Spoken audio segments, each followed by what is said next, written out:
ব্যক্তি যিনি ইলেকট্রনিক্স থানার অন্তর্গত নয়াপট্টিতে থাকেন, তিনি আমাদের জানান যে সকাল 9টা থেকে সেক্টর 5 মেট্রো স্টেশনের পাশে একটি রাস্তায়, যেটি ইস্ট থানার অন্তর্গত, সেখানে তিনি শ্রমিক হিসাবে কাজ করছিলেন।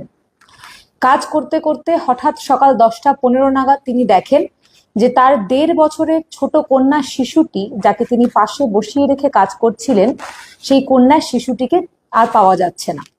সঙ্গে সঙ্গে বিষয়টি তিনি ইস্ট থানায় জানান এবং ইস্ট থানা এবং পার্শ্ববর্তী ইলেকট্রনিক কমপ্লেক্স থানার সার্চ টিমকে তৎক্ষণাৎ অ্যাক্টিভ করা হয় এবং তারা শিশু কন্যাটির খোঁজ আরম্ভ করেন।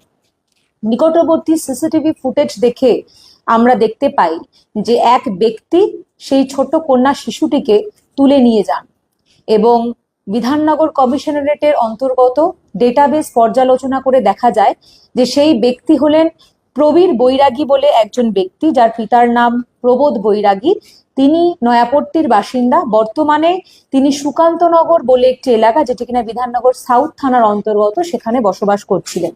সঙ্গে সঙ্গে বিধাননগর ইস্ট থানা এবং বিধাননগর সাউথ থানার টিম তার বাড়িতে যায় এবং সুকান্তনগরে তার বাড়ি থেকে 1.5 বছরের সেই ছোট্ট কন্যা শিশুটিকে উদ্ধার করা হয়। আমরা তখন প্রবীর বৈরাগীকে ঘরে পাইনি।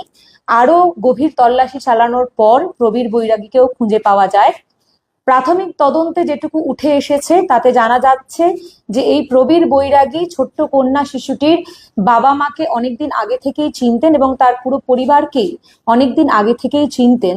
তা সত্ত্বেও কাউকে না জানিয়ে তিনি সেই কন্যা শিশুটিকে গোপনভাবে সেখান থেকে তুলে আনেন এবং পরবর্তীতে তাকে ফেরত দেওয়ারও কোনো উদ্যোগ তার মধ্যে দেখা যায়নি। এই ঘটনার পরিপ্রেক্ষিতে বিধাননগর ইস্ট থানায় একটি মামলা রুজু করা হয় এবং উক্ত প্রবীর বৈরাগীকে গ্রেপ্তার করা হয়। ধন্যবাদ।